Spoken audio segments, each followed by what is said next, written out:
You're in tune to the Powerhouse Radio, linking the world to the Caribbean.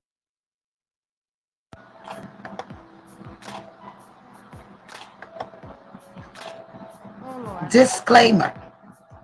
The views and opinions expressed on the Powerhouse Radio station are those of the host, guests, and callers, are not necessarily those of this station, its management, or other hosts or advertisers. The show, found on the Powerhouse Radio station, can promote any lifestyle, belief, religion, political affiliation, or other personal practice. These shows are for entertainment purposes only and are not intended to treat, diagnose, and or claim any cure of disease or conditions. Opinions stated by various contributors to the Powerhouse Radio and its programming are not to be considered as endorsed by the Powerhouse Radio station. Visitors are urged to use their own discernment to draw their own conclusion. We emphasize the importance of keeping an open mind.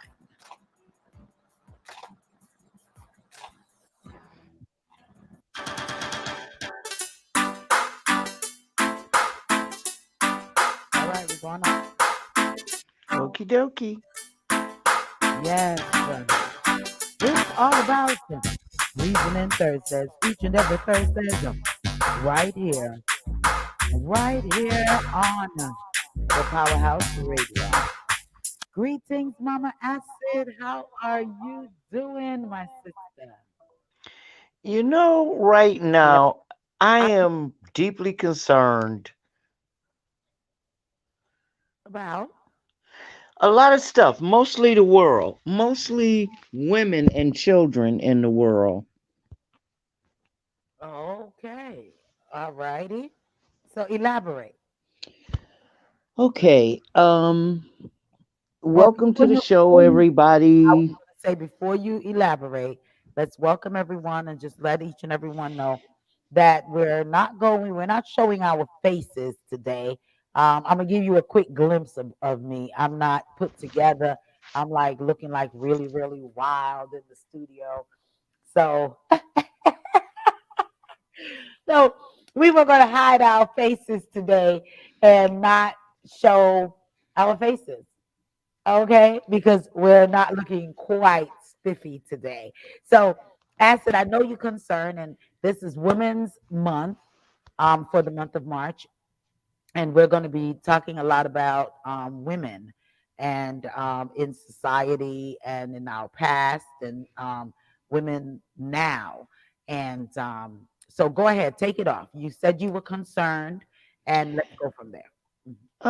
There was a statement made by Frances Cress Welsing, and I just wanna repeat the statement. Raise your princess to be a queen. Black mothers can teach their daughters that they should never seek to look like anything other than themselves. They can set the standards of what women will be like on this planet. For this is the responsibility coming from the tradition of the first mothers and queens. Now, I'm saying this because it's Women's History Month, and one of the things that really concerns me most is that today I read something that really made me wonder, where were people's brains during everything that we're going through, because we had to listen to Bernice King talk about the Duke of Cambridge remarks in regards to colonialism after he and Kate Middleton visited the Ukrainian Cultural Center in London to supposedly support the relief effort. Okay. Um, so you think that what's happening in Ukraine is different than what's happening in Africa and Asia, Mr. Cambridge? Really, though. Okay. Unfortunately, I didn't get to watch that speech that he made. And for the listeners that haven't been able to watch it, enlighten us, give us a little bit about what the speech was all about. And go ahead. Well, his speech was ridiculous because he was talking about how it feels very alien for there to be war in Europe. What are you talking about? Europe started more wars than anybody on the entire planet. Europe is the most horrific group of people running roughshod over the entire continent of Africa still to this day, pillaging communities, raping women, enslaving human beings, colonizing for profit and power, stealing resources, causing generational devastation. And this is still continuing to happen and harm Africa for the benefit of militarization, racism, and poverty in Europe and the Americas. Yeah. You know, You know, Bernice, just to say this, mhm. Bernice said, I believe, these are her words, and I think this is important. Bernice King, Dr. Bernice King said, I believe that we have a great deal of work to do globally to eradicate what my father called the triple evils of militarism, racism, and poverty. I believe that language matters in that work and that it is harmful for a global figure to express war as alien to Europe. Mm. That is deep and that is serious.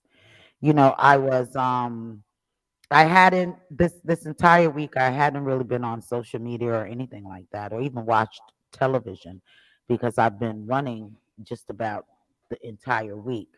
And I did get a notification, and when I clicked on the notification, there was a statement made in the notification that said that how that they feel for everyone and they love everyone and they sympathize with everyone and what the person wrote, and but that person said that she would like to know why so much haven't been done for Black African countries that are going through the same thing. That was Kasim.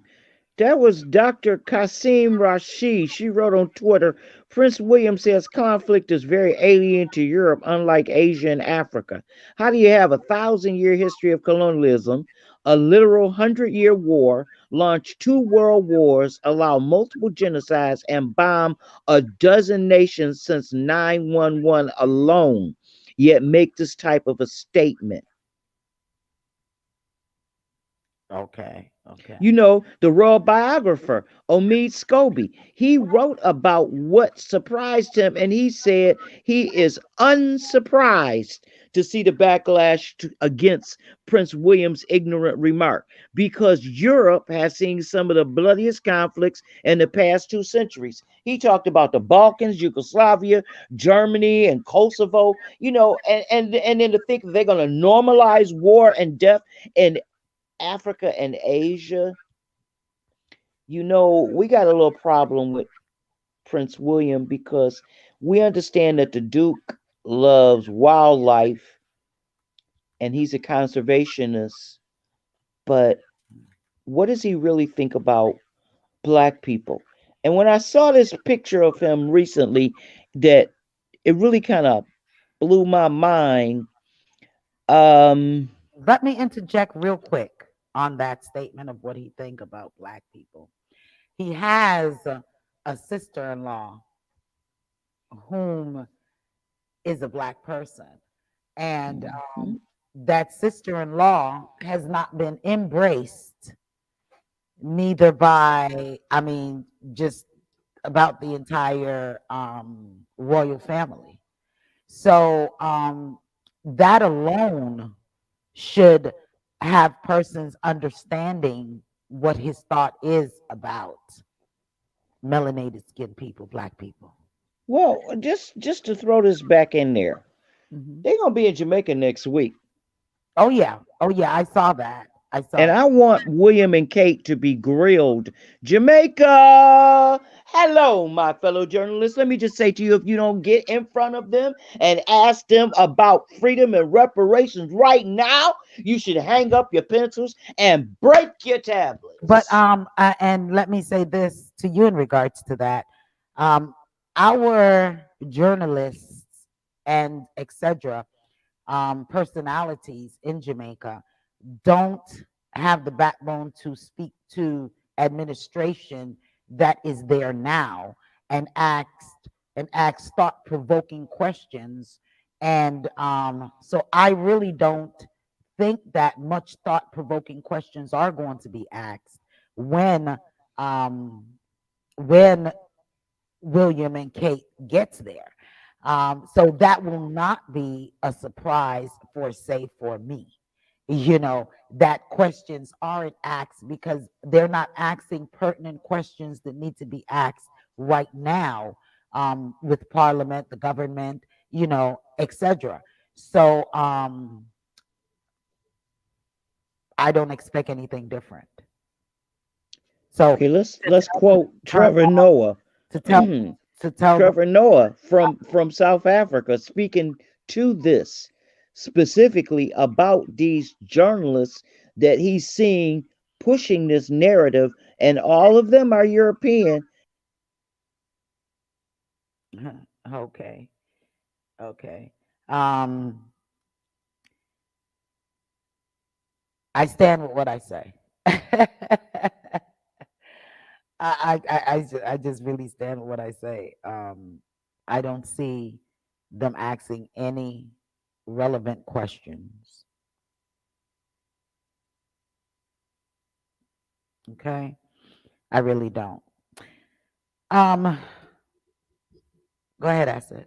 Black History. I mean, hear me. Black History. Women's Month. This is Women's Month. Okay, and It's true, but some of these things are about not just women and children, but about the world in general. And this is important. He said Ukraine refugee crisis should be a reminder that refugee is not a synonym for brown person. Anyone can be a refugee. It's a thing that happens to you, and it's not who you are. hmm hmm it's the circumstance that you're in. It's not whom you are. It's just the circumstance that's surrounding you, and that you are in. That that gets the name of it being refugee. And it has always been stigmatized to Black persons or persons of color. So yeah, it's a point that was necessary to be made, that it's not just a color thing. It's a situation. So what is Women's History Month? um Women's, and for those whom don't know, March is considered to be Women's History Month. And why do we celebrate Women's History Month? Well, the goal of Women History Month is to highlight the achievements and contributions made by a variety of women in a variety of fields. May it be filmmakers, artists, engineers, so what have you. And they say throughout time, women have played a vital role in U.S. history. Therefore, Women's History Month seeks to give credit where credit is due and recognize the women who have changed the world in so many different ways. Okay, and it is stated also that this was created in 1978, and it was first considered to be a week-long celebration, and contributions to culture, history, and society, and with hundreds of participants between class presentation, essay writtens, and so on. They even have a parade in Santa Rosa. And so in 1981, the first dedicated effort to nationally recognize and publicly appreciate women's contribution to society throughout history began as a public law passed in Congress to establish the week starting March 7th, 1982, as Women History Week. Throughout the next 5 years, a single week in March continued to be celebrated for the purpose.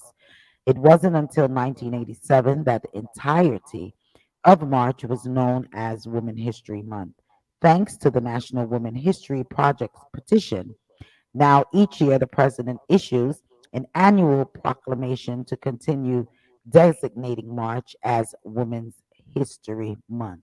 Just wanted to drop in that history as to why it is considered to be Women History Month. But they also include in that march is the International Women's Day, which is March the 8th of every year. And, it took place Sunday that passed.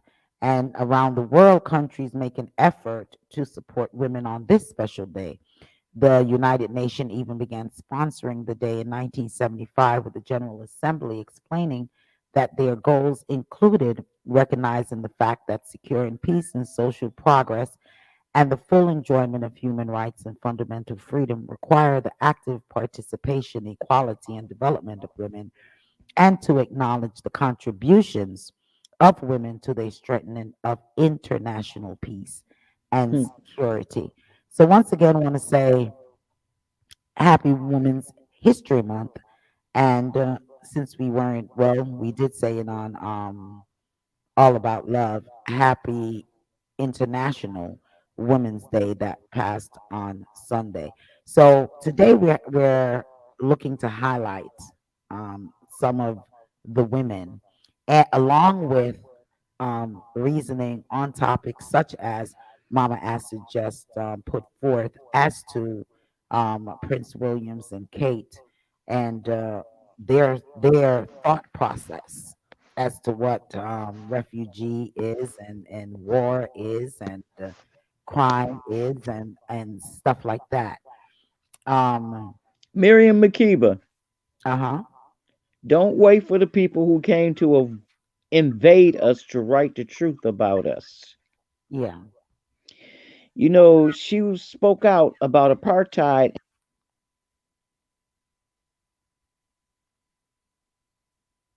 Hello, Mama Acid. We're not hearing you, so your phone went a little bit mute. But since Mama Acid went a little mute, I'm going to jump on in there and Okay, talk. can you hear me now? Yeah, I can hear you now. We can hear you Okay, now. give me a second. I'm going to read this statement again Okay. from Miriam Makeba. She's talking about what was happening with apartheid because when things like this happen, they don't just happen for a minute, they happen forever, and people want to forget that they've happened. So when they happen and they cause all these problems, many of us let history just sort of slip away, and we can't do that. You know, the problem with that is that if you let the people who right all these wrongs keep righting the wrongs, they forget about you and they write you out. Asada Shakur said they will come after us not because we have guns, it's because of the message that transforms minds. Hmm. Yeah.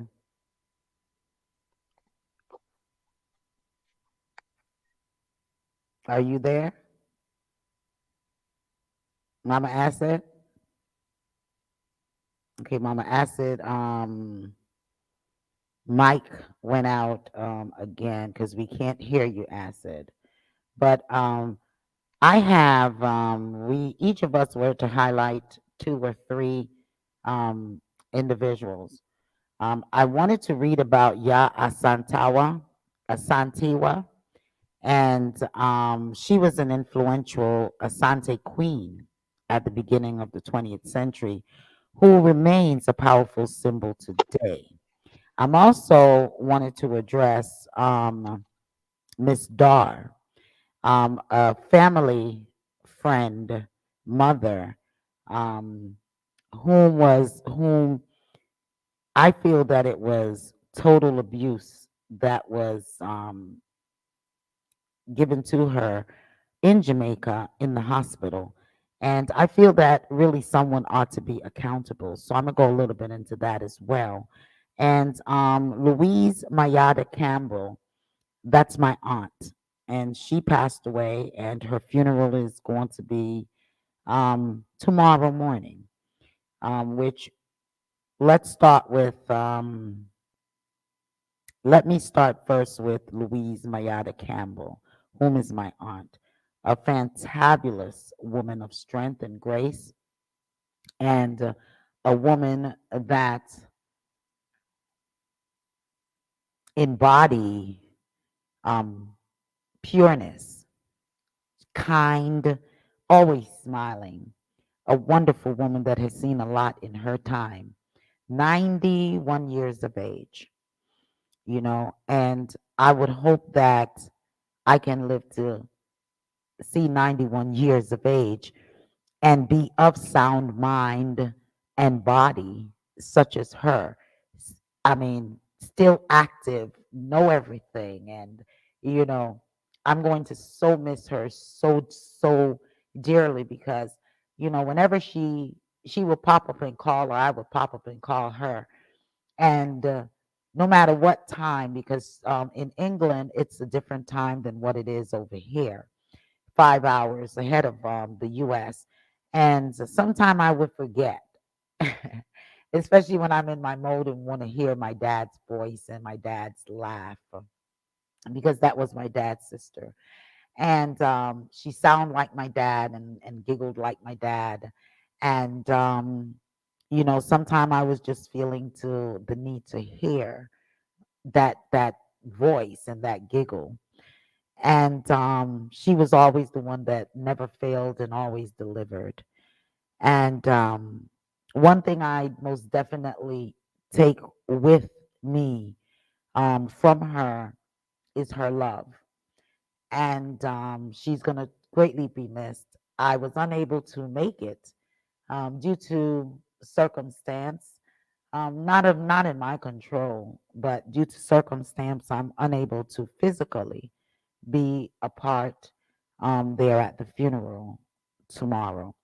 But what I want you to understand is that the unconditional love that she always portrayed to her brother's children. And she looked forward to hearing our phone calls, every last one of us, um, even when they didn't call. She always asked about whom and what everyone's doing. And she always used to say to me, "Die, mina afi see you feel love you." And that's the way she always ended her phone call with myself, is "Die, mina afi see you feel love you. And tell the others, mina afi see them feel love them." She just did. So those type of unconditional love is something that,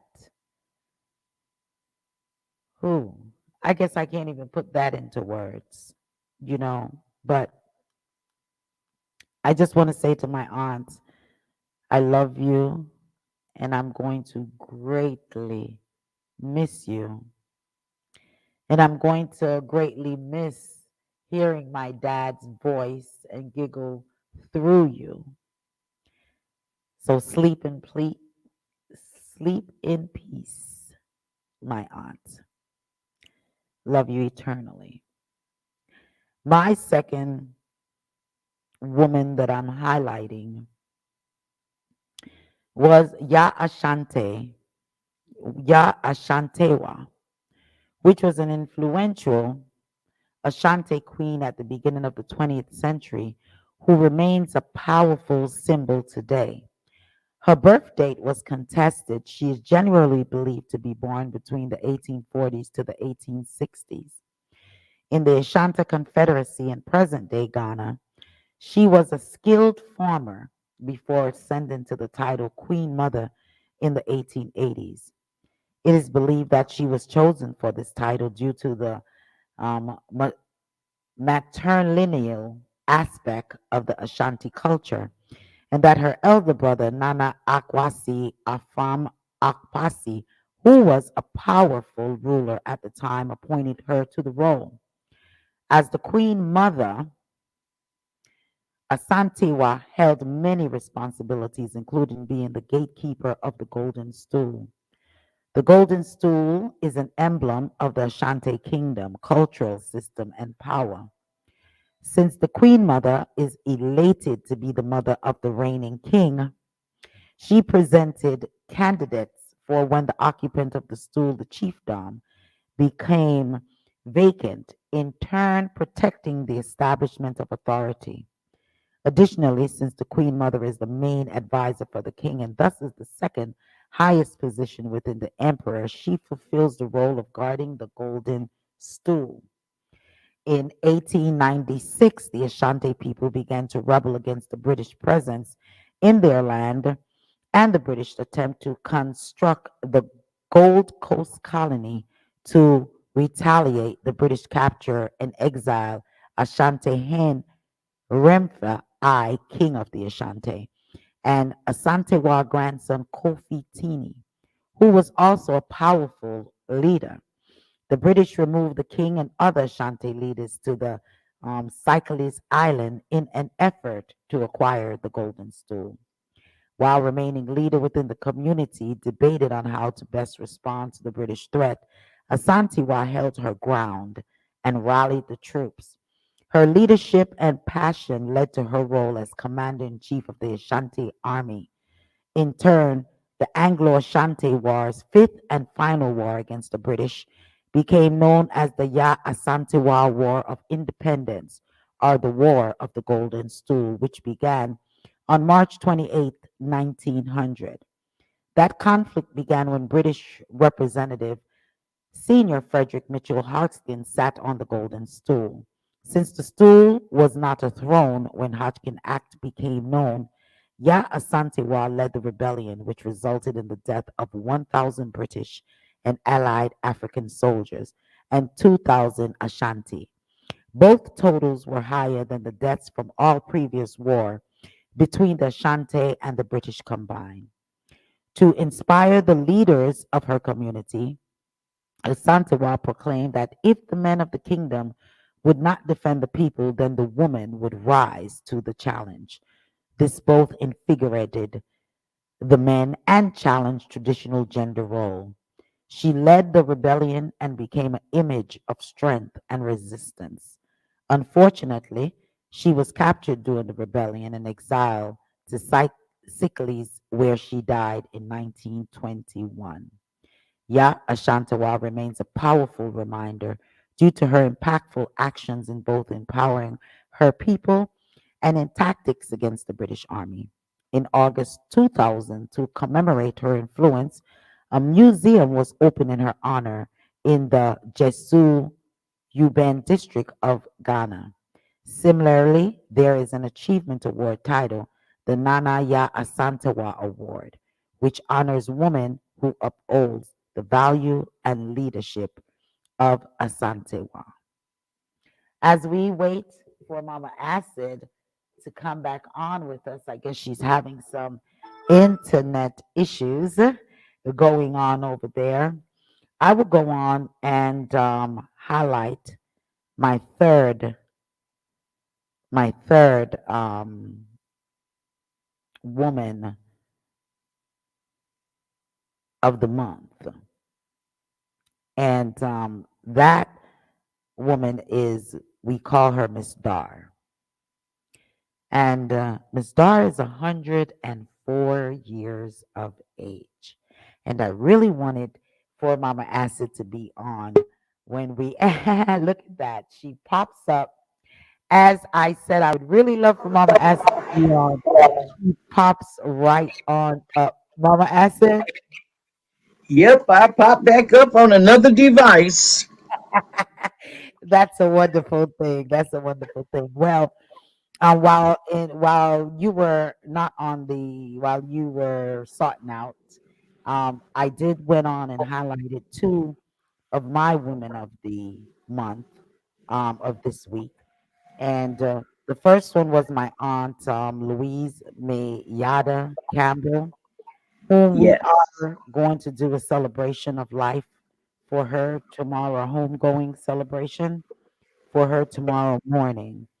And I was just expressing to the listening audience how a stellar of a woman that she was, and how her love was so unconditional, and how her love was so thoughtful, you know. And something that I take with me is something that she's always said every time, never fail before we hang the phone up. She always would say, Mina afisi yo feel love you, Right. and no matter how many years we have not seen her, she always remained available to us. And I was expressing that I lived my father through her because she sounded like my dad a little bit, and she giggled like my dad, and she listened, So I was highlighting her. The other woman that I highlighted was Ya Asantewa, Ah, Nasantiwa. Yes, yes. Great, great, great great queen queen. And from Ghana who just mashed down everything she could. yes, powerful woman. And I highlighted her and read a little bit about her and her influences and her warriorness, and yeah, so, and I was going to start my third woman because, as I explained to the listening audience, ooh, I have a feedback. Probably few African queens that gets discussed these days because a lot of people have really forgotten that we had some serious, serious queens like Nanny of the Maroons. Yes, yes. Some great queens, and we're going to be visiting a lot of them for the rest of this month, as it is Women's um Month, celebration of women. Um, Mama Nanny Rios. yeah, I was going to touch my last woman that I'm highlighting for this week for the Women's Month segment that we're doing. And this beautiful woman name is Miss Dar. Feisty. Yeah, feisty, beautiful woman. And I was highlighting her not due to all of her accomplishments, which accomplishments is many, because to be 104 years old Wow. is phenomenal in itself, notwithstanding the legacy that she has put forth in her children and her grandchildren, and the love that she bestows upon them as well.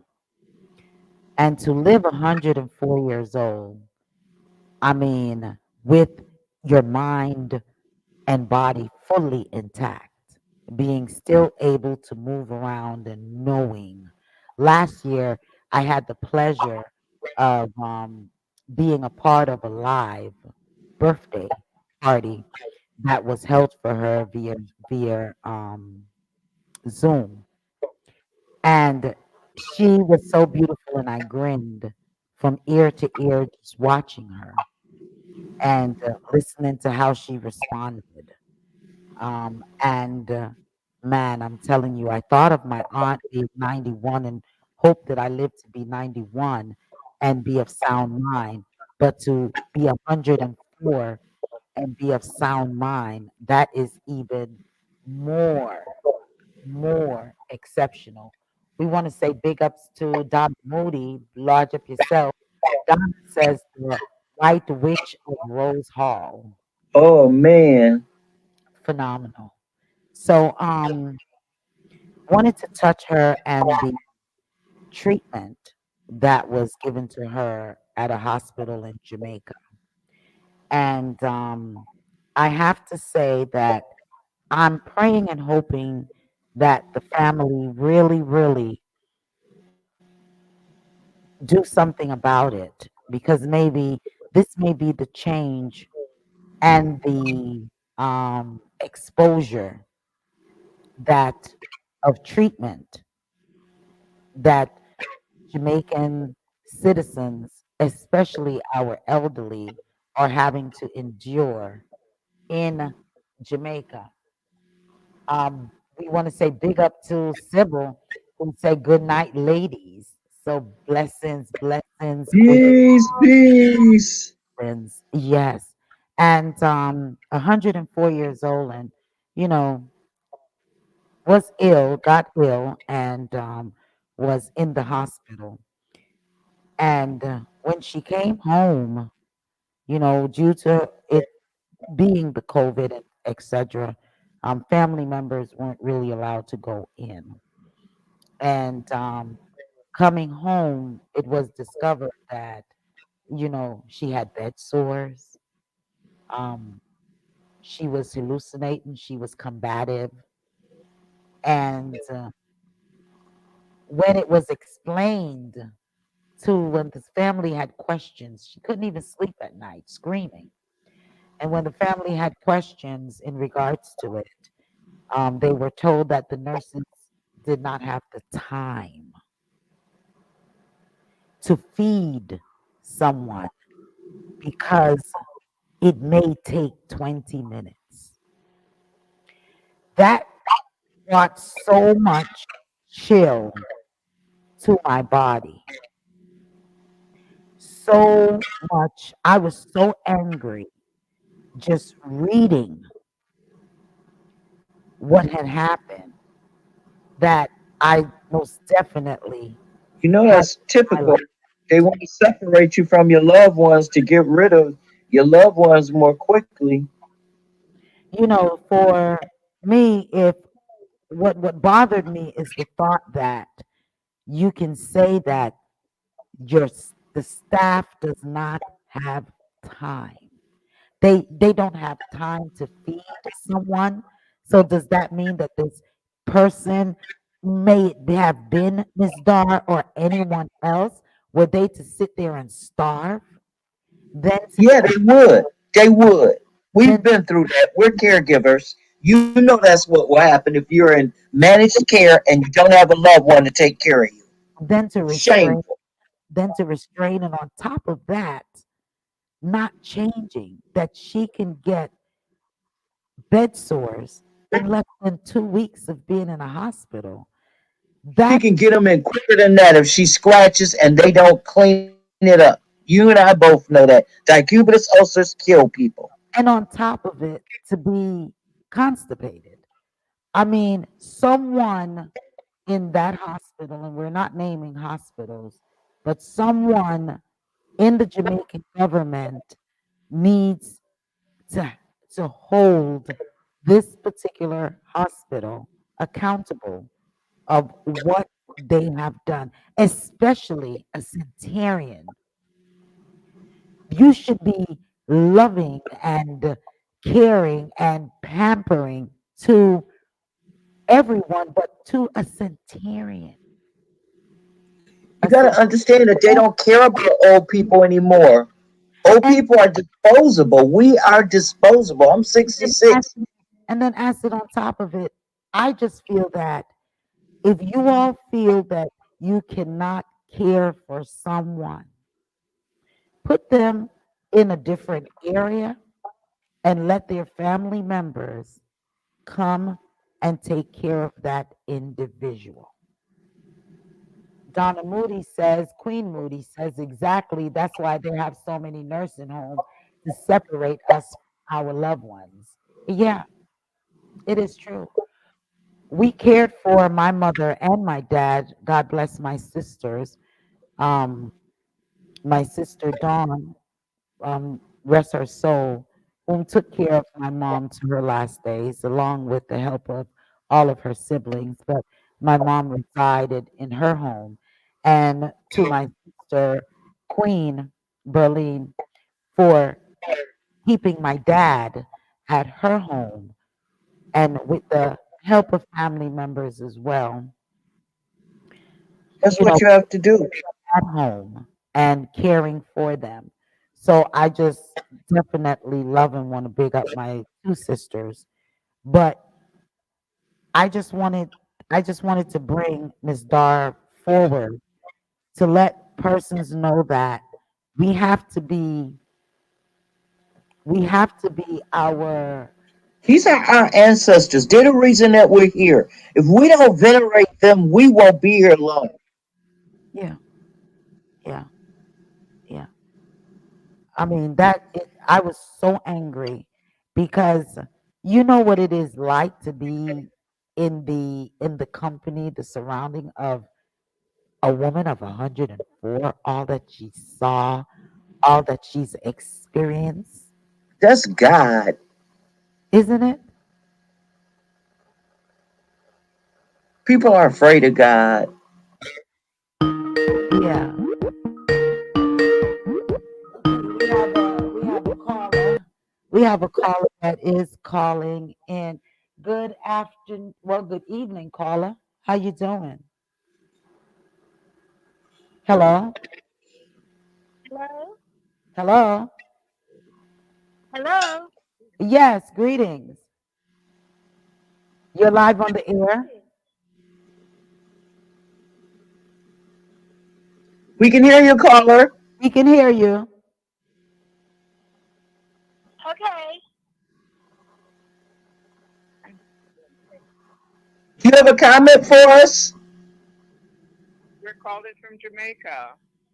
Greetings. Greetings. Speak up and bless up to the rock. Yes, they're calling from Jamaica. We want to thank you for calling in.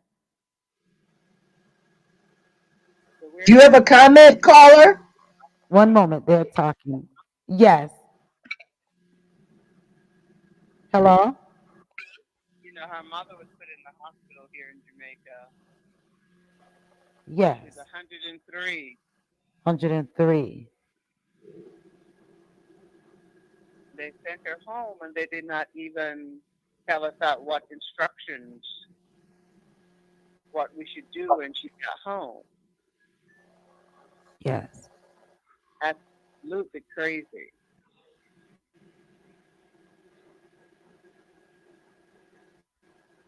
Can you- That's not health care. Yeah. I mean, it is a sad thing, and I was speaking of Miss Starr and highlighting her on our program this Mhm. evening. And can you tell us a little bit about your mother, especially Oh, being a centenarian, 103 years of age? yeah, she's almost 104. If she makes it to May, she'll be 104. God Yes. bless. God bless.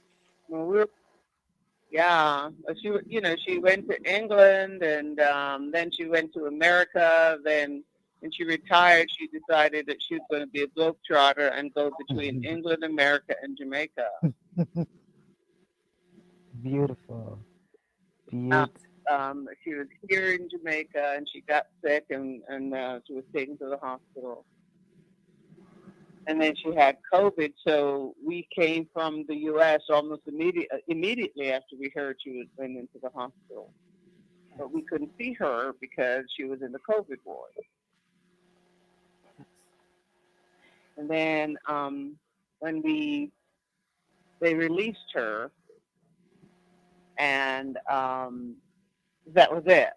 She came home. She had like a bed sores, and they didn't tell us. I'm not used to seeing a bed sore, so I had no idea Yes. how to do it. Yes. And um, and you can't call anyone when you call the hospital. So we have to talk to the doctor. So, well, can we speak to the doctor? Well, you have to make an appointment to see the doctor. Okay, can we make an appointment to see the doctor? Make an appointment to see the doctor. We get there, and the doctor doesn't even know about the appointment that was made to see the doctor. That's It's a catch madness. 22. I was like, I told someone if this has occurred in a movie, we would say, oh, that's unbelievable. Yes. It's crazy. And when I heard a little bit about it as well, I was just so angry.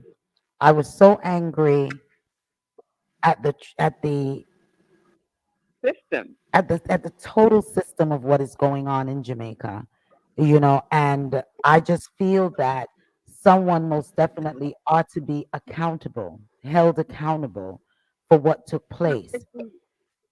We spoke to, we had a doctor come by yesterday to see her. And we were like, this is ridiculous. And he said, well, okay, so at 103, she can't lift her hands to her mouth, so she needs someone to feed her. So when we were feeding her, it takes about maybe 20 minutes to feed her. Yes. It's like, you know, when you have a baby and you're feeding your Yes. baby, it takes forever. And he said, well, you know, when she's in the hospital, there's no nurse that will be able to do that, sit with her for 20 minutes to try to feed her. So what are they going to do? Let And her starve? well, I think that's what they. I hate to say it, but when she came in, she'd lost so much weight, and then she wasn't drinking a lot of fluid. So when you know we have her on disposable. You know, I hate to use the word adult diapers, but I just say disposable. So when I say Yes. disposable, that's what I mean. And we were changing the first couple of days she was home. I had to put on a mask to change the disposable. Her urine was so strong Mm. because she had not been drinking.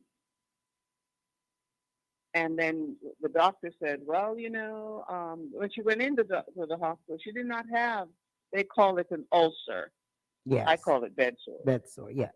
And he said, well, he saw her a couple of days before she was put in the hospital. She did not have the bed sore. So he said, what probably happened is that the nurses, you know, did not change her disposable. So she may have been in the disposable all day, and she's laying on her back, you know, because she cannot move. And so because of that, it created the ulcer. Totally And unacceptable. really, and I said, well, when she came home the first 2 nights, my sister slept with her because she was screaming so much. Okay. And he said, well, that's like a psychological trauma because they probably, because, you know, she's always been independent, my mother. And so she wants to get up and use the bathroom. She doesn't want to use the disposable.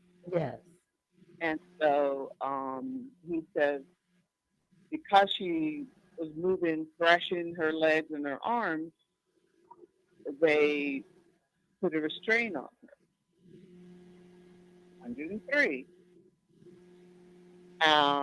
So because she was restrained, now she's screaming because she wants, you know, we tuck the sheets in and she can't move her leg as well as she wants to.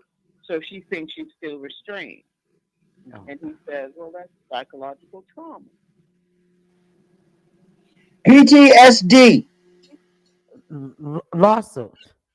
Someone has to be held accountable for what took place at Who are we hospital. going to who are we going to say go talk to?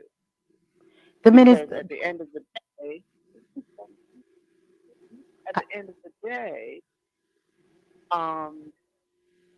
like I was at the hospital trying to see her,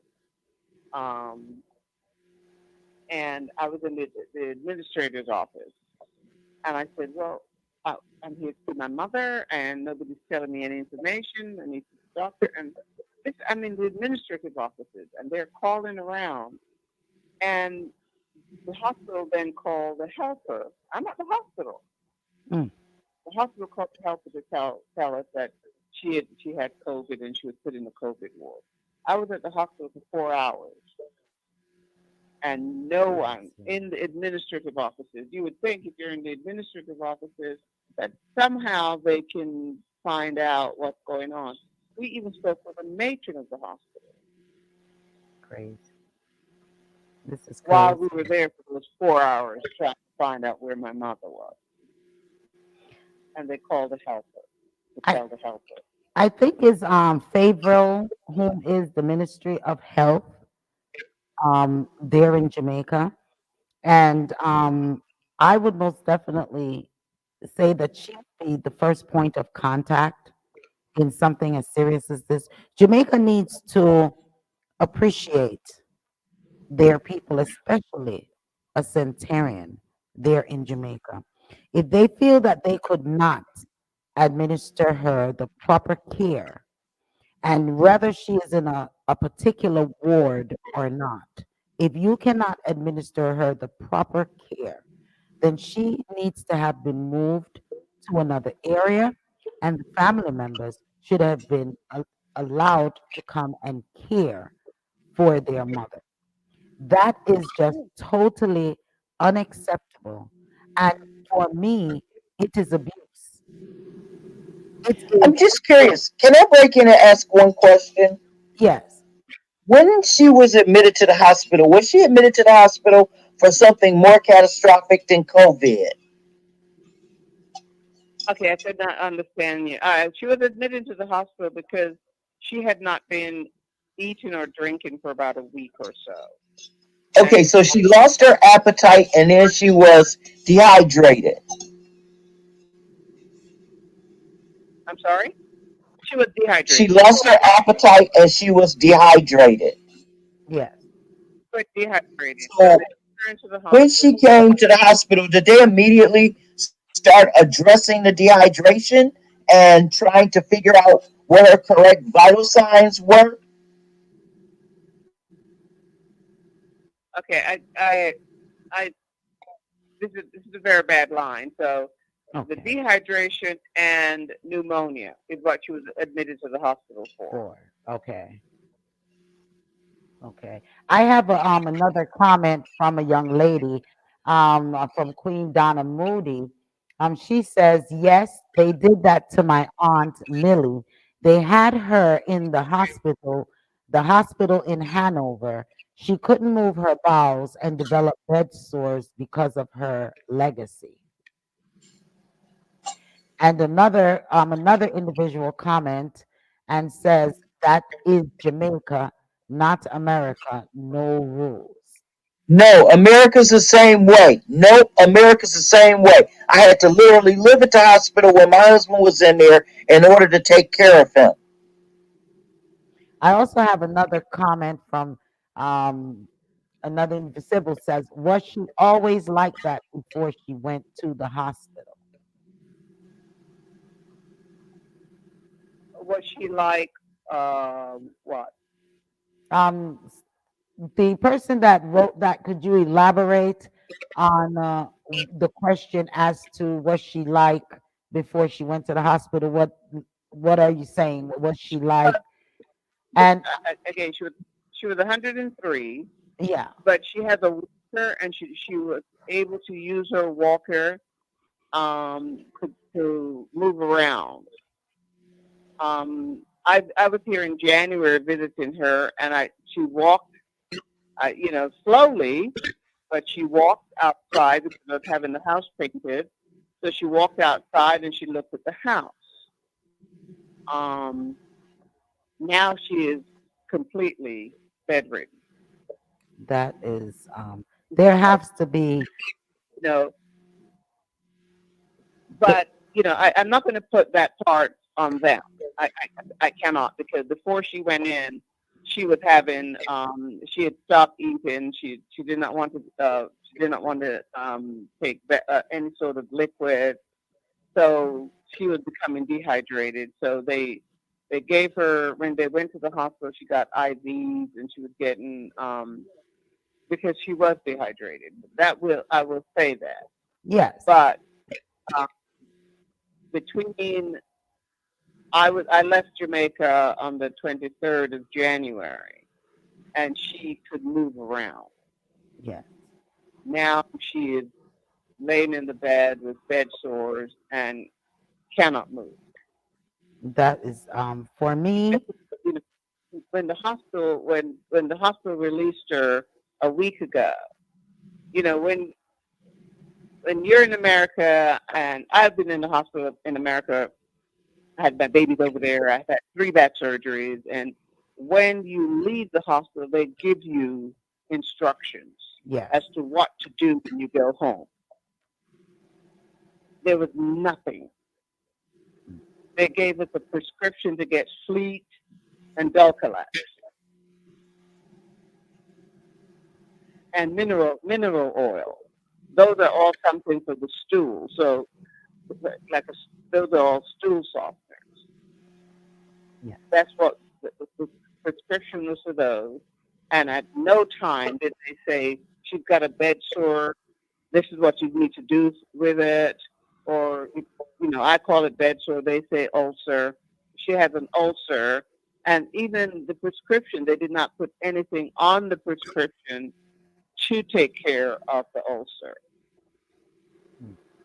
They gave you no pain medicine or no wound care, no antibiotics by cream to take care of a decubitus ulcer, and they also didn't restore her hydration. So if she left the hospital in that condition, she was still infectious. She should not have left the hospital. She should have been transferred to an infectious unit, because once you have an internal infection and then you develop a decubitus ulcer, the internal infection and the decubitus ulcer will work together and form what is called, oh my God, she'll get staph.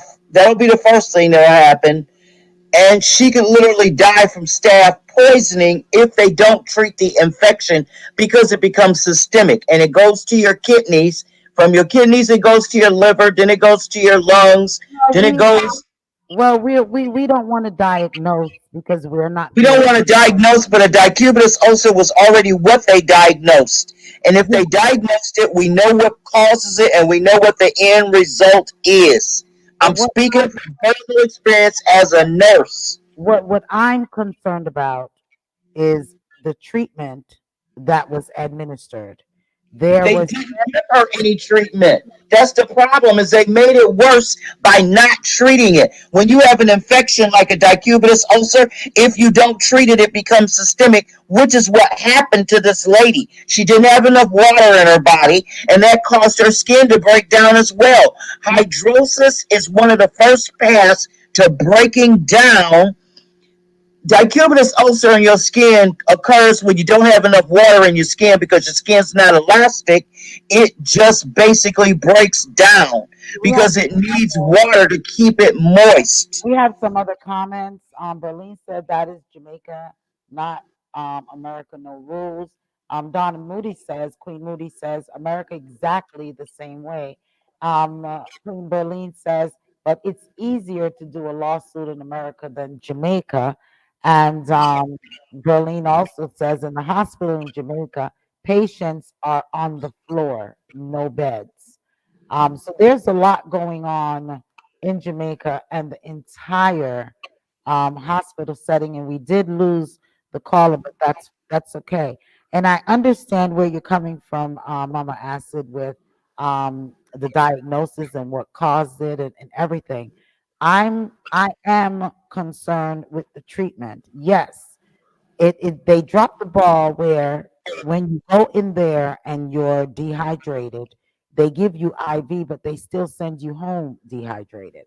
And on top of it, she has a breakdown, and there's no instructions that we're giving on how to treat a breakdown for, especially for persons whom does not have the knowledge of treating these things or have never had the experience in treating things such as, and to be sent home just like that without any form of instructions, you know, that is that in itself is just ridiculous, you It's know. criminal. And it's I think that, and I feel that, all whom, including Miss Moody, that wrote that her aunt went through this same situation in Hanover. A lot of persons need to get together and start to protest and hold Jamaica accountable. Start doing, and I understand Berlin saying that it's more easier to sue in America than Jamaica. A suit, you know, if enough of if enough persons that are going through this comes together. I even one time saw a gospel artist, oh Jesus, I forget her name. I will come back with it next week though. I forget her name. Her father went through a really, really tragic time that led to his death in the hospital, and she was very vocal. I think a lot more persons need to be very, very vocal on what is happening. Berlin also said they are having problems with the nurses not getting paid. I understand all of that with nurses not getting paid and all of that, but that still doesn't stop you from rendering care because you are in a profession that you swore to care for these individuals, and may it be pay or no pay. I'm seeing heroic acts that are being done, even in Ukraine, even when in times of war, in times of COVID, when nurses and so on still wasn't even being paid properly, but the conscience and the assignment that they swore to uphold needs to be upheld. So I'm just not even focusing on a pay.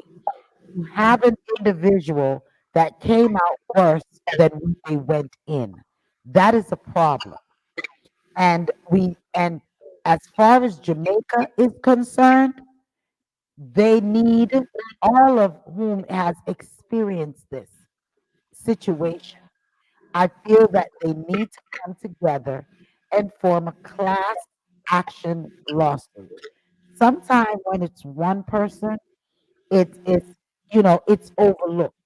And we get weary with calling and fighting, but we have to keep the fight and we have to do what is necessary to bring such atrocities in the forefront in the news. May it be continuing to go on several radio stations, go on Jamaica radios, Jamaica stations. Jamaica have a fantastic program in the morning, Rise Jamaica or something to that effect. That these things need to be brought to the forefront. And the person whom is in charge of the Ministry of Health in Jamaica needs to know about this. And someone or persons in these facilities need to be held accountable because it's becoming more of a norm than not a norm. And it's going to Lady continue. D, Yes, did you know that there's a private Chinese hospital? There's two of them. There's two private Chinese hospitals in Jamaica. there is other private hospitals in Jamaica as well in No, I'm just Norfolk. talking about the Chinese hospitals. They were the newest ones opened. And let me understand the point in that. The point is that the Chinese people in Jamaica do not use the public hospitals. They don't use the public health service. Neither does any person in Jamaica with any money. So the standard of care has now been derived from money rather than concern. So if the parliament of the country is allowed to issue licenses to private medical facilities, but still not ensure the care of the citizens, how do those people who are in charge of those medical facilities not have to face scrutiny? And who approves the standards at the private medical facilities, and who also regulates the care? Is the care not regulated across Jamaica the same? And I know that's what you're getting to. So if that's the issue, then maybe it's time to really explore regulation of care and generalization of regulation regarding not just medical care, but care in general, in school, how you should be treated by police, how you should be treated in general. Look, okay, if Florida can set up a law which says you can't call somebody gay, Jamaica can surely make sure that hospitals take care of patients who But the did problem, not arrive with a mental disgrace, but who are leaving delusional because they are dehydrated, but the simply because the problem in hospital didn't give Jamaica them water. the problem in Jamaica is that no one is being held accountable. And also because lots of persons sweep this under the rug and take it just as it is and say, okay, because Jamaica is considered to be a third world country and we don't have the capacity, we don't have the facilities, we don't have the staffing, we out the people in Jamaica may not have the financial um the finance to pay for these things, then everything is being left as it's saying it is what it is. But when persons come together and start to make these people accountable for what they are doing to their family members, then things it's all about voice. And that's one thing even in America, although yeah, the care is sideways in some hospitals, is it's the force of many. You know, together we stand, divided we fall. A lot of Absolutely. people have to come together and fight this.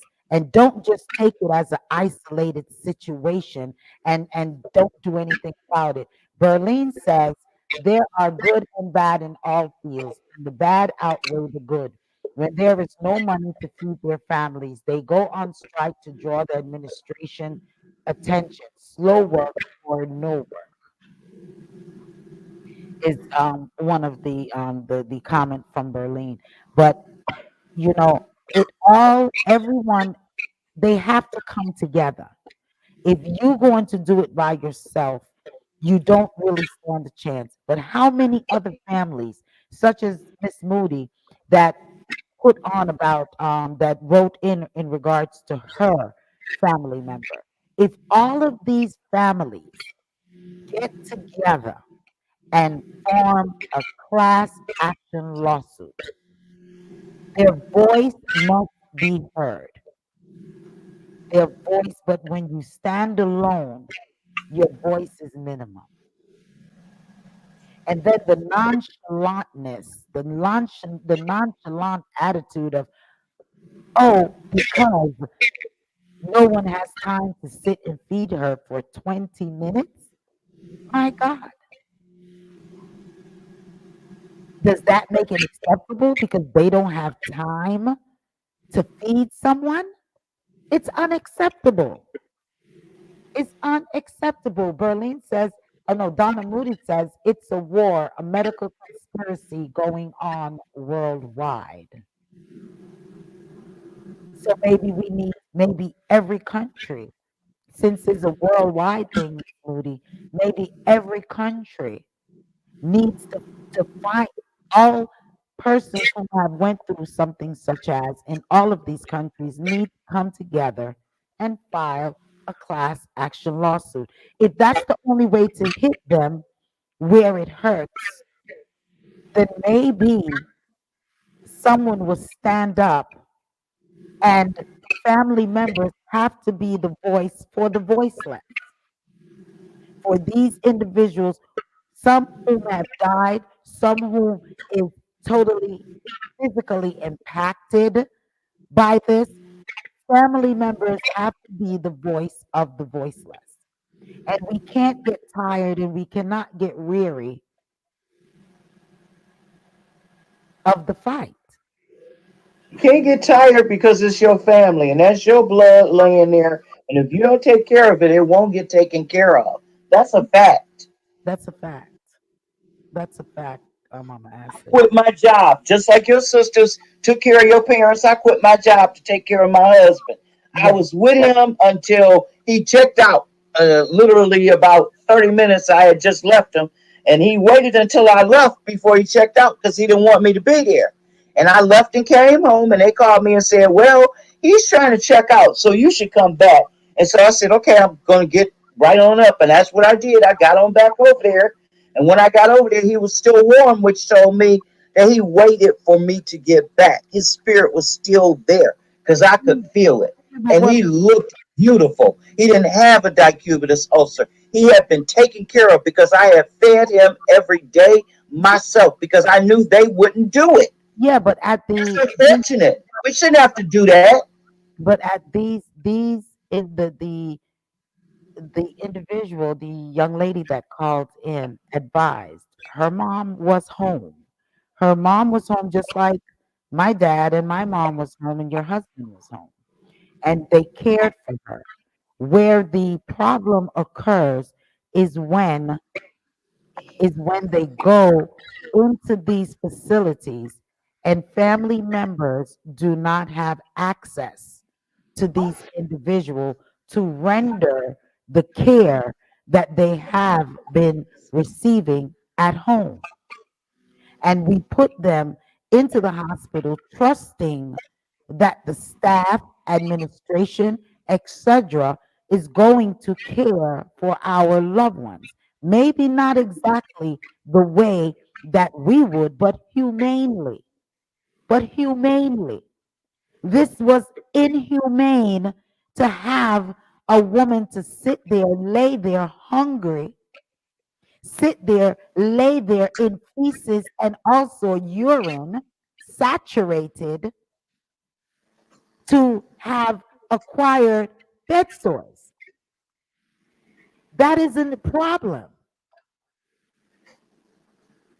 And we cannot use COVID as excuse as to why care is not being rendered properly to these individuals. And as Berlin said, the government knows what's happening. They won't pay their workers. Some people don't have a large extended family and have to work. Yeah, yeah, People don't have the economics to be able to do the things that some of us do. Some of us have to get in situations where we sacrifice other things to do it if we truly want it for our loved ones. yeah. It's up to us to And try to do the best we can, but we can't die. we do that. And there's a lot of persons that do that. But what I'm combating about and what I'm angry about is that you're in a facility and the nonchalantness of saying that because your family is to starve because a nurse doesn't have 20 minutes to feed them, then set up an area where family members, so that they are not exposed to the others, can hire someone or come themselves and provide care to their family members. Exactly right. You But got to demand it. them You got to go into the facility and tell them you're not just going to sit there and watch something happen to your loved one. Donna People got in their Donna mind, their staff for that, then they're going to have to learn to do that. Donna Moody says, you were breaking up a little, acid, but Donna Moody says they are subhumans. It's a human evolution war. They have humans suffering in inhumane conditions. Yeah. Well, So we're going to, Mama Acid, we've went over our time. It's 9:21 on the powerhouse clock. And we had to go over time because this is such a touching situation. Ms. Moody says they have taken over. They speak well. They're knowledgeable, but they are savages. savages, that's exactly what they are because they don't care about what else happens. They're going to do what's best for them. And that's sometimes leaving out the people they're supposed to be taking care of. So if you have a family member who needs care, you better start figuring out who in your family you're going to pay to take care of them because that's how it's going to work now.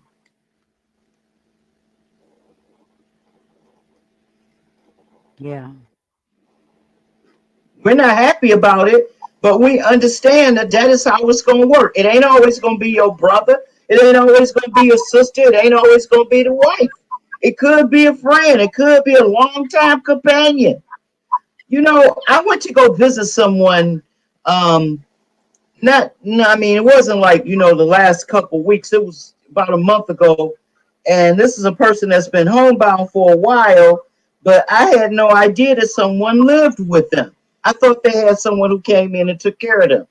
And when I got there, I was surprised because a man opened the door and he said, "Well, she's sleeping right now, but if you want to hang out for a while, she might wake up." And he told me how long she generally sleeps in the afternoon and stuff like that. And I was thinking to myself, who is this man?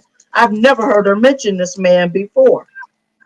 Now, what I had to find out was that this man was someone who actually was a friend of hers who needed some place to stay. And when he moved in with her, he actually moved in and became her caretaker because she had a heart attack. They're not related. They're not even partners. He's just taking care of her because that's what he feels he can do for her.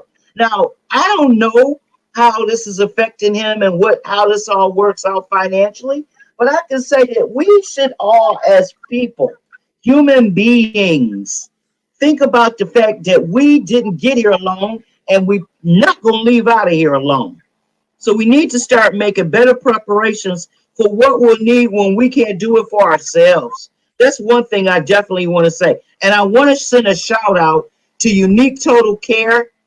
I want to send a big shout out to Unique Total Care because Unique Total Care is that person that you can get with when you need love for your loved ones from people who are really going to do their best for them. Because if they got to be at the hospital till 11 o'clock at night, Unique Total Care will be there with them. Yes, and we definitely big up Unique Total Care. Berlin says Yes, yes. people in this world look at the Hey, Russian. wait a minute. Before you do that, why don't you give the phone number for Unique Total Care and tell people a little bit about this woman owned business that I am so proud of? Okay. Before we do that, Berlin says there are wicked people in this world. Look at the Russian president. Then she also says not caring if children die, and that is an atrocity. And Yes. I mean, but unique total care number is 404-386-6107, and it is a home that provide care for the intellectually disabled individuals and mental. Wait a minute. You said you did not say disabled. You better be saying challenged because you're over there with people that do 500-piece puzzles. Okay, well, we do work with intellectually disabled individuals, which some of the situations are challenging. So, but the love and the care is still there, and the patience is still there, and that is what we need in this world: is love, care, and patience for persons who need our help, who cannot care for themselves.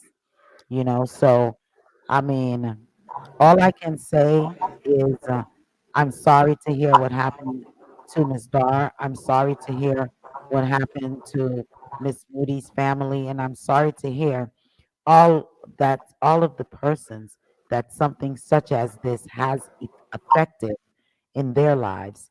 And I'm hoping that all of you will come together, you know, and collectively fight the system, you know, fight the system that is going on, may it be in America, may it be in Jamaica, or wherever Globally.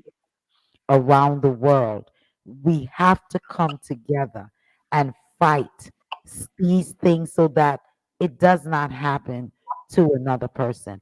And if you don't want to collectively do it, then just fight for your parent, your loved one, and let it be understood and heard and know that it is unacceptable. No one at Unique Total Care is going to offer any any type of service that is not befitting or that they do not want for themselves. That is 100% family, all love. that is one of the number one motto of Unique Total Care. We treat people as we want to be treated. And you know, I am just so angry that I can't even really express myself to what I've heard. And I just feel that no family should take something like this lying down and don't make it is what it is, kind That's of. why we with them. That, you know what, Lady D? I'm glad you brought it because that's why we are with them. For a long time, we've been talking about what does the shadow parliament do. Well, I guess we know they hide. Yeah, well, we know, I think it's Favorite Williams or something like that, whom is the Ministry of Health. And I think We can do some research into so and so. I We don't think necessarily know so and so name. We I, don't think, but we I gonna do some research into. I think that letters are to start to be written. I think that there are some journalists whom have a backbone and whom will write. Claude Mills is a wonderful journalist that writes a lot of the truth and put it in your face, because a lot of these other um, star these other television and personalities, that's what they are, just personalities, and they're not bringing the truth forward. So I would suggest that maybe someone there should look up Claude Mills and get him to write articles. See if you all cannot get on some of these television programs and bring these things to light, especially with it being a centurion person. um, it will get, I feel that it will get a lot more exposure, such as the treatment. So I would say those would be my first um, steps that I would make if I was in that position, is to contact the health ministry. Right, Andrew Holness, the prime minister himself, get it in his face, get to some of these social media people and have them put it out there. Get it to wherever you have to contact. As I said, I can use his name because I've seen articles that he has written that is in your face. Claude Mills, so check, do, don't just I take would it like to. I would like to also say, now. since I like to turn over garbage cans, Uh-huh. he should expect me to be lurking outside his house with a drone real soon. I don't know what you just said. What you just said? I know you didn't hear me. You ain't got to hear me. Everybody heard me. Drone, drone, drone, drone, drone, drone, drone. No, we're not promoting any other thing more than No, unity we're not going to people's and houses. We're just awareness. going to let the drones do the work and tell us what's going on. We learned about a new system on Google, and we're going to be informing y'all all about it real soon. We're going to be talking about this new AI system that we wanted to save for the very last thing to just shake y'all up. If Okay, you think you can block yourself now, you can basically forget about it because AI is no longer allowing blocking. It doesn't matter where you at. They got a satellite picture of you somewhere on the globe, baby. all right. Well, we just want to once again just send our support to Miss Dar, to the family of Miss Dar, and to the families of anyone else that has been And to your family. used or mistreated in any form or way in any facility. We're gonna say this last comment here from Miss Moody. That's why I'm so vocal, because the government destroyed my family because of our investments. They cloned us and separated us and are collecting our health insurance funds. Okay, we're going to leave with that coming from Miss Moody, and we just want to thank each and every one for listening in to the program. Want to say big ups to Victorious Radio 89.1 FM and the entire crew over there for streaming the Powerhouse Radio. Want to thank you for that. And just be unified. That's another thing that I can say to all families. Be unified in whatever that steps that you're going to move forward with. And but I don't think that there's not no one can be held accountable. You all have to make persons accountable. So with that, I'm going to say good night. Mama Acid, did you want to say anything? I want to ask one You breaking up. it's the month of March. Anyone seen the body of Kevin Smith for the month of March? Is it I still don't being held in daylight in the mortuary? I don't know who Kevin Smith. Oh, that person. I'm not even thinking. Yes, that That person. We person. don't know if they buried him, exported him, deported him. We don't That know. We want to report him. No, that person is not is. I'm not even interested in him. But it's okay. We it's have all others who about are interested. it's We all want to know about where the women. body is at. It's all about women, and this is a woman's month. Every Look, day, gay men count as women. They're trans women.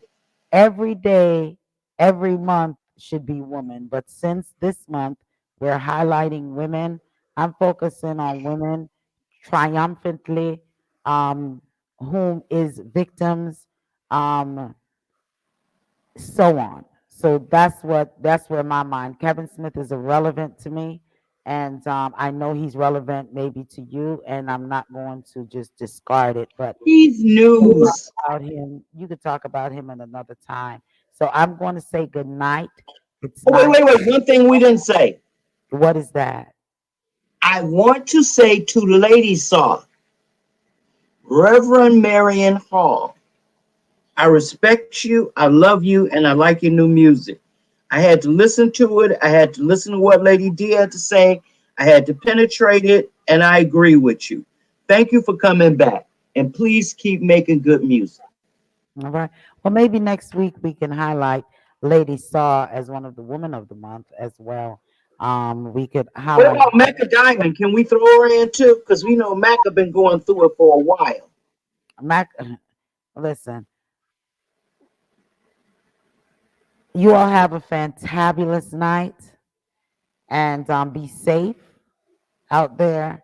Um, just love each other, love upon each other. And also, please keep my aunt in your prayers, my other aunt, the backbone of our family. Oh, God. She is in the hospital. I just got a text and news and word on that. So please keep her in your prayers as well. And keep my family in England, whom Yes, is Lord. going to lay to rest on my father's side, my aunt. Please keep them as well in your prayers. We thank you all. Love you all. Appreciate you all. Blessings to you, Miss Moody. Good night, Lady D and Mama Acid was the comment. Berlin, Sybil, just want to thank each one of you for tuning in and for putting in your comments. For the young lady that called in that was speaking in regards to her mom, Miss Dar, we want to thank you for taking the opportunity, taking the time out. Um, to call in and give us some insight on what was the situation that occurred and her state. We will continue to keep Ms. Dar in our prayers and hope for a speedy, speedy, speedy recovery. Because, one day I would like to go to Jamaica and meet her and sit and hear all the fantabulous stories that 103 years can And bring. she would have seen Marcus Garvey. Okay, that 103 years can bring. Want to say big ups to Trish Mack Smith. Good night, everyone. It was great listening to the last part of the show. Thank you so much. Thank you so much, because for listening in, we appreciate you joining in on the program each and every Thursdays from 8 p.m. up until the 9 o'clock hour. As I said, we went over tonight because it was such a delicate situation. And as a matter of fact, I have an aunt that is there in Jamaica that is in her 80s as well, and hoping and that if a situation arises, that the medical staff at a hospital can most definitely render her the best of care. So to Miss Dar family, 103 years old. My God, I just want to big you all up. And what a woman of strength, because she still came home. She's home and she's fighting, and she will be all right. So love you all and have a blessed, blessed, blessed, blessed night. Jagide, and check you all on out. To make sure that you check the fantabulous programming that's right here. This Saturday, be sure to check out the Lady D show from 12 to 4 p.m. And Sunday, it's all about love, nothing but love, and from 7 p.m. to 9 p.m. And you can join us Sunday morning too for our gospel explosion. You have the gospel vibes crew with Dr. Delingo, and then we go into the house of the Lord with the Hope Redemption Worship Center and celebrate. So be sure to keep it locked right here on the Powerhouse Radio, linking the world to the Caribbean. Good night.